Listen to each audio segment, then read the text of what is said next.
Hey art nerds, we've got ourselves another beautiful fall day in southeast Louisiana, and lo and behold, we have ourselves another watercolor chat. So again, I decided it would be nice to just sit outside, soak up some sunshine, and do a little bit of watercolor painting. So in our last watercolor chat, we painted an illustration of Tanner enjoying some refreshing mugicha or barley tea. We also talked about some of the hurdles that YouTube throws up for smaller creators like myself. Today we are painting an illustration of Naomi enjoying a matcha or a green tea latte and just kind of enjoying some Japanese junk food treats in general. So when I went to Japan a couple of years ago, the art supplies were definitely one of the big draws for me. The anime and manga was also a big draw, but the biggest draw of all, no joke, was the food. I love to eat. I love delicious food, and Japanese treats and sweets were a huge draw for me. And I don't know what is it, every time I come outside to record narration specifically, but somebody decides it is grass mowing time. Maybe we all are just sharing a same line of thought and just want to enjoy the beautiful weather. I'm not sure.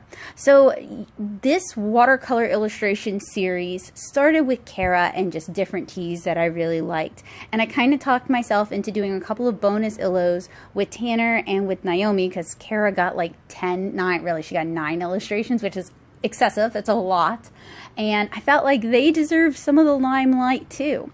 So 5 of these illustrations, I'm actually not sure which 5 yet, but 5 of these illustrations are going to go on to become the postcard illustrations for the Volume 2 Kickstarter. I'm really leaning heavily towards including Naomi and Tanner in that set, since they did not get a lot of limelight in that set in general, and I actually like how both of the illustrations turned out, and I think they would definitely add a missing element to that postcard set. And it wasn't really what I'd originally intended to do. I think I was going to do like a seasonal plant theme for the postcards originally, and I did this really old sketch. I finished up this older sketch of strawberry tea, and I had so much fun doing it, and I really liked how it turned out that I wanted to keep doing it. So about 3 illustrations in, I was like, I should use these as the postcard illustrations rather than coming up with like an entirely new concept and starting from scratch. I don't know about you guys, but I am very, very guilty of that. I actually don't like reusing older art, and by older art I mean stuff from like a year ago. I will always justify making new art, which you would think is great, but it actually wastes a lot of time, and it means a lot of the art that I've created in the past just never really gets utilized. It's kind of like this Sisyphean effort where I'm forever pushing this art up the hill, trying to create a piece that I can like for a really long time. And it doesn't mean I look at my older art and I hate it. I just talk myself out of using it. It's not good enough, or my backers deserve something new and fresh, even if they've never seen the older art because the older art was never released. Or, oh, I have this new concept I want to do, and it's really not going to take that long, I promise. There's just always some justification for why I don't utilize some of the art assets I've already made, which might mean I don't ever make any real progress. So for this illustration, I used a little bit of white masking fluid in a little bitty dinky dip cup, and I think I've explained in some of my other videos why I've started doing that, but basically it keeps the masking fluid in the big bottle fresh longer, so we don't have rot issues or evaporation issues. It doesn't start getting gunky or boogery or funky. If you ruin the little pot, you can just toss the little pot. And on that note, I was at Dollar Tree the other day, and they actually have those little pots, or slightly bigger than that, little pots for sale. So if you want to start portioning off your masking fluid so that it doesn't rot, you can get those pots almost anywhere. Walmart, Michael's, Dollar Tree, lots of places will have them. So for the hero colors for this illustration, I actually end up pulling out what I call my Naomi palette, and it is a palette of watercolors that have like really bright colors, or they have a lot of neons, or they're colors that have a lot of white additives to them, so they're not really good mixing colors, but they're great colors, and I tend to use them for Naomi because Naomi as a character likes really bright, fun, saturated colors, so the palette's named after her.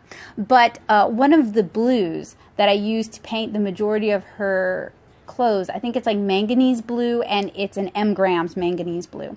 And I've tried other manganese blues like Daniel Smith's manganese blue, but in my opinion, M. Graham's manganese blue is the best. It's so clean. It's such a bright, pretty blue color, whereas the Daniel Smith version of the same color is a little bit of a dirty color.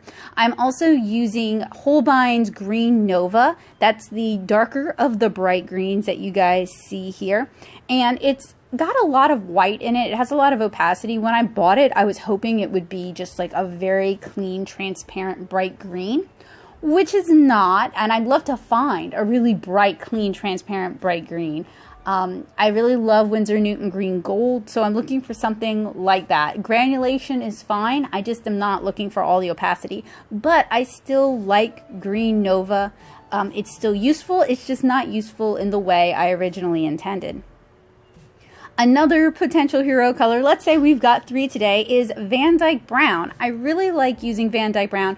It's not only one of the base colors I use when I'm mixing Naomi's skin tone, but it's also a really great brown for painting delicious looking chocolates, because it's kind of a warmer brown, so it has like that chocolatey quality rather than being just kind of a deadish brown.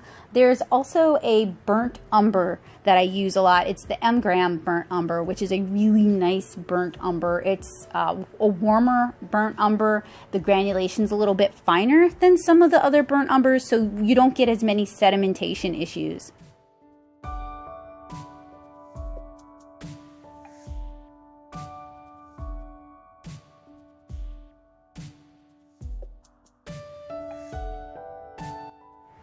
So doing the watercolor illustrations for this tea series has been such a delight because they're very quick turnaround watercolor illustrations, especially compared to some of the way more time-consuming watercolor illustrations I do, or compared to some of the watercolor comic pages I do, which, since I paint watercolor comic pages in batches, they take a lot longer than an illustration like this here. So these are really more like watercolor sketches in my mind, but it's been really fun to do these, and it's been kind of a really nice change of pace, and it's nice to also just kind of rethink how you handle watercolors. And I'm painting in a Canson XL watercolor sketchbook, so a very cheap, very accessible watercolor sketchbook. You can even get these at Walmart.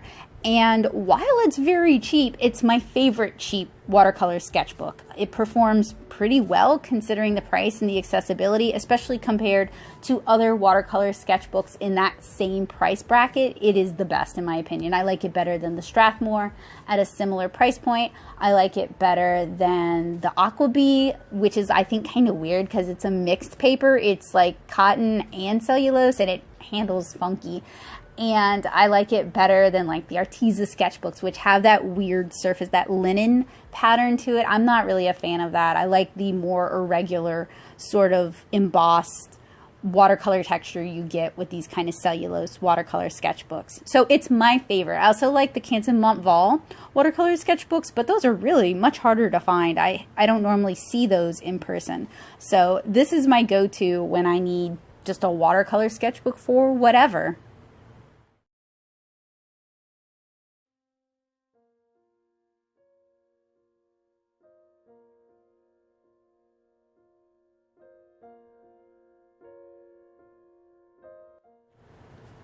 So when it comes to drawing things, painting things, I tend to have certain themes that come up over and over again. I like to draw plants, I like to draw flowers, I like to draw girls, I like to draw animals, and I like to draw food. And that's particularly apparent in the tea series because I draw a lot of plants and a lot of animal, like insects, and a lot of food, especially in this illustration. It's some of my favorite treats.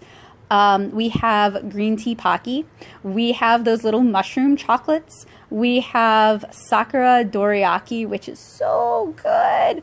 We have the Meiji Melty Kiss. And in my head, those are the strawberry Melty Kiss. But they also have green tea Melty Kiss, and both are really tasty. And we also have Mitarashi Dango, which is probably my favorite of the group. They're all really good, with the Dorayaki being a close second, but I just really like Mitarashi Dango, and it is really hard to find good Mitarashi Dango down here in Southeast Louisiana. It's to the point where Joseph and I are talking about learning how to make mochi ourselves, which is quite a commitment.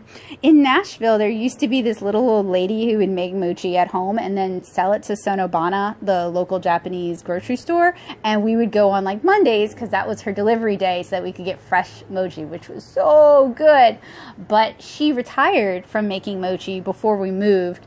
And we were just kind of fresh mochi-less for a really long time. Now, one of the upsides to learning how to make our own mochi is we can flavor it however we like. We can experiment with all sorts of different flavors. But I can also do grilled mochi, which I saw when we were in Kyoto a couple years ago. And for some reason, I didn't try it. I said I wanted to try it. I was like, oh, look, grilled mochi. And everyone else in the group just kind of was like, oh, whatever. And I should have doubled down. I should have been like, no, we're stopping for grilled mochi. And that's final. But, you know, if we make it at home, that means I can try it out myself at home. And I'm sure it wouldn't be as good because I really don't know what I'm doing.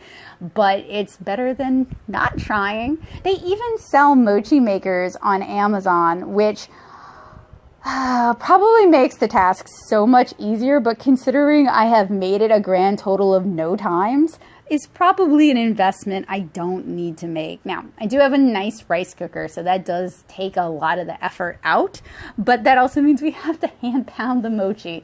So I have a feeling we'll do it a couple of times and either give up on it entirely or be so enthralled with fresh, warm mochi that we end up with a mochi maker.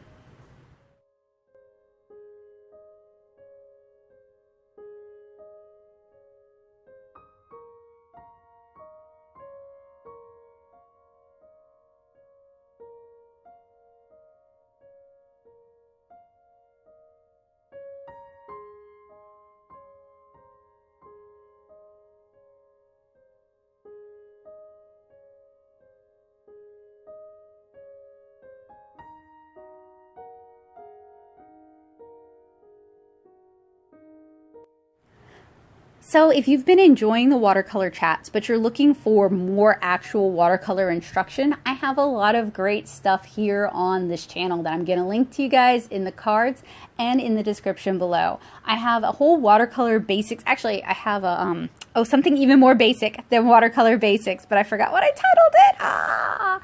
Where I basically introduce you to some very basic common watercolor techniques that I utilize in my art and I explain. And I also have some very basic tutorials just to kind of get you started and familiar with those techniques. Then I have my Watercolor Basics series, which centers around watercolor for comics, which I think you guys will really enjoy.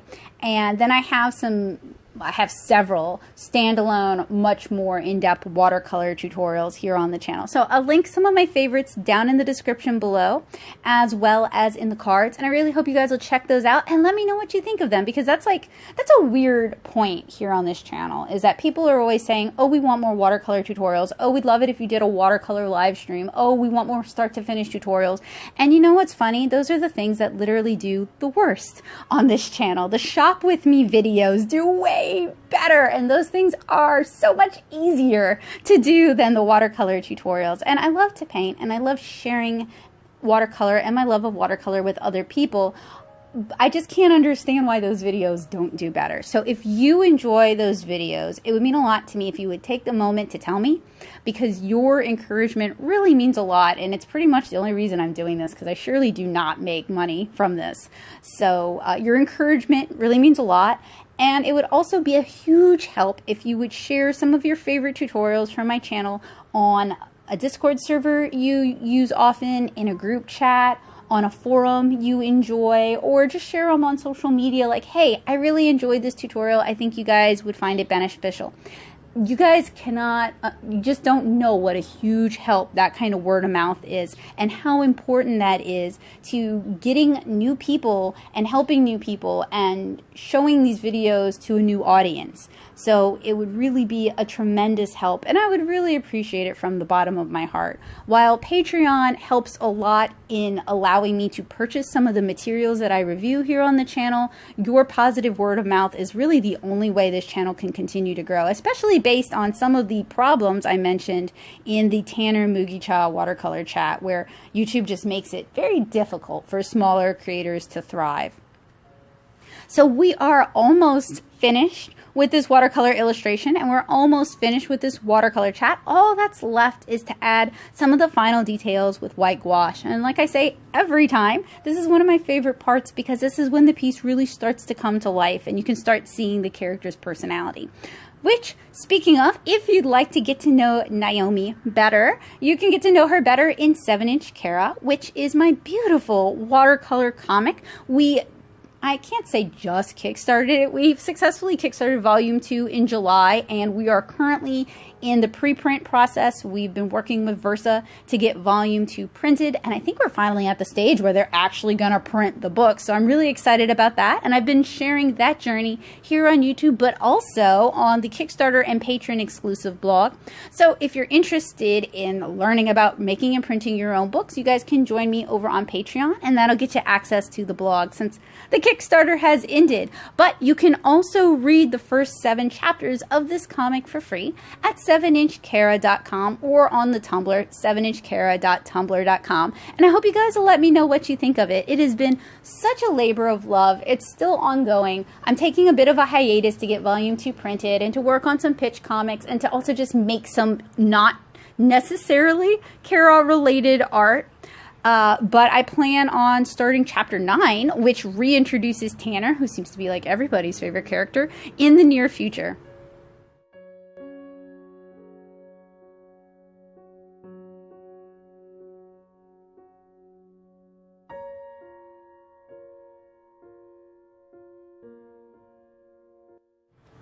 So I hope you guys enjoyed this watercolor chat series. I think there's 11 of these total. It's been really nice just to kind of chit chat with you guys, let my hair down, and just be more of myself and not be so step 1, step 2, step 3, step 4 focused, which is what happens with my other tutorials. So I may redo this series in other ways in the future, but it was a pleasure and I hope you guys enjoyed it as much as I did. Have a wonderful day, guys. I hope this series has also inspired a renewed love of watercolor in you guys, and I hope to see you guys in the future as well as in some of my other videos. So have a wonderful day, guys. Bye!